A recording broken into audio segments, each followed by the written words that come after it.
Episode 4 begins with an MTEX truck crashing into a parked pickup at an oil well. The man inside the pickup had been attempting suicide by carbon monoxide poisoning, and the truck driver apparently didn't see him. The collision sends both vehicles flipping over. The suicidal man was already dead, but the truck driver tragically loses his life in the freak accident. At the Patch Cafe, Ariana steps outside for some air during her shift. Barney joins her to see how she's holding up. Ariana feels discouraged, worrying that this job will turn her into an absent mother to Miguel. Barney advises her to count her tip money before making any big decisions. Realizing that pushing through this job might earn her enough to give Miguel a better future, one where he won't need to work in a place like this, Ariana reconsiders quitting. When she returns home, she finds Cooper asleep outside the garage, waiting to retrieve his jacket for Dorothy's funeral. Even though he has keys, he didn't want to walk in after being kicked out. Ariana lets him inside, and when she learns why he needs the jacket, she decides to attend the funeral with him, remembering how he supported her through her lowest moments. Meanwhile, the Norris family, Tommy, Angela, Ainsley, Dale, and Nathan, hit the road as well. Rebecca learns about the truck accident through Walt while boarding a flight. Unable to do anything immediately, she promises to call him back later. Cammy visits Monty's grave, where a new tombstone is being installed.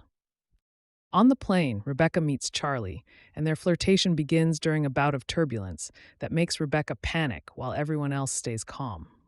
She ends up getting tipsy on Charlie's custom drink. On the road, Tommy and Angela get into a fight about Angela's choice in music, and the highlight of this tiff is Billy Bob Thornton's rapid blinking, as if he's trying to wake up from a nightmare.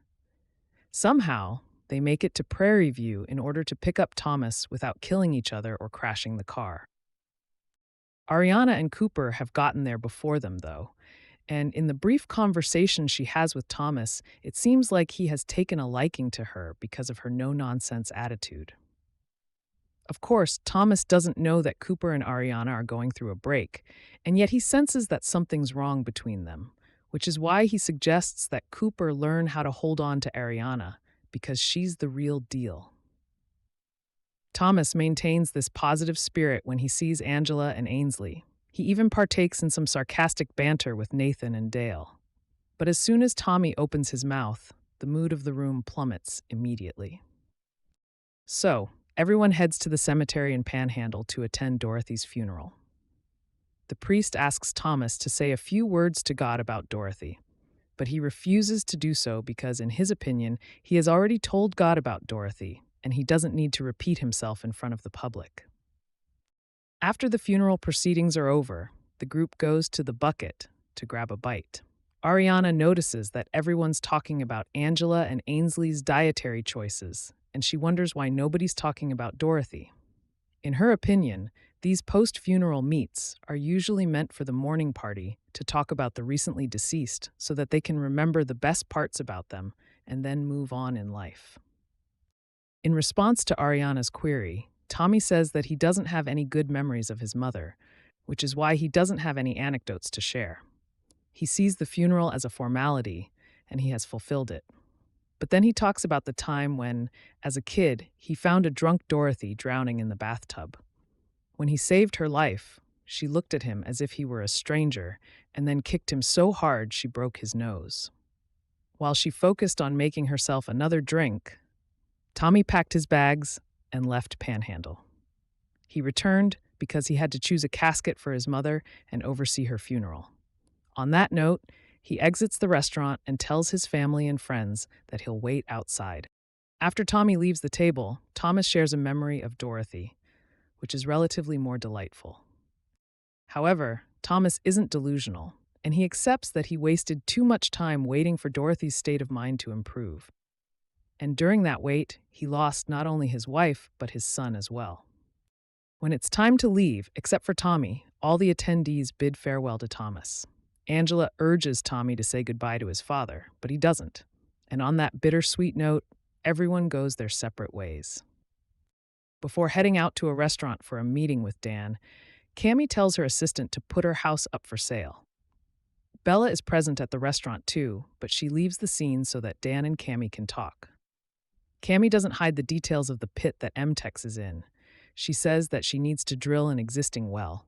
The rig that was installed to do the job was destroyed in a hurricane, which means that they don't have to spend any time on finding where the gas is because they already know that. The time, money, and energy will instead be spent firstly on repairing the rig and secondly on drilling all the way to the oil reservoir. Cammy says that if they start drilling in the next 90 days, they'll take about 10 months to reach the oil, and the whole process will cost somewhere between $325 million and $350 million. After hearing that amount, Dan asks Cammy if Tommy should be the one sitting opposite him and negotiating the deal. Cammy responds by stating that if she is the owner of MTEX, she should be the one tackling the mess left behind by her predecessor and husband Monty. Dan goes off on a tangent about animals and birds to illustrate the point that he doesn't want to face Tommy's ire. As long as MTEX exists, Tommy will be associated with it. If Dan becomes a part of its operations by cutting a bad deal, or what Tommy thinks is a bad deal, with Cammy, then Tommy won't stop tormenting Dan until he feels that Dan has paid for his transgressions. Dan has had a sum total of 3 interactions with Tommy, and he already knows that he isn't someone who should be trifled with. That's why he respectfully requests Cammy to keep this deal on the back burner until Tommy is available. After dropping off Ariana at her house, Cooper resumes their conversation about what she wants from him. She basically says that she doesn't want to move into some opulent neighborhood for Cooper. In the neighborhood she is in, everyone knows her, and she doesn't want to lose that. More importantly, she wants Miguel to grow up where her community exists. Cooper clearly understands that. It's just that he isn't very communicative, and she is an overthinker. So, they need to reach some kind of middle ground where Ariana can tell Cooper what she wants, and Cooper doesn't just obey orders, but opines as well.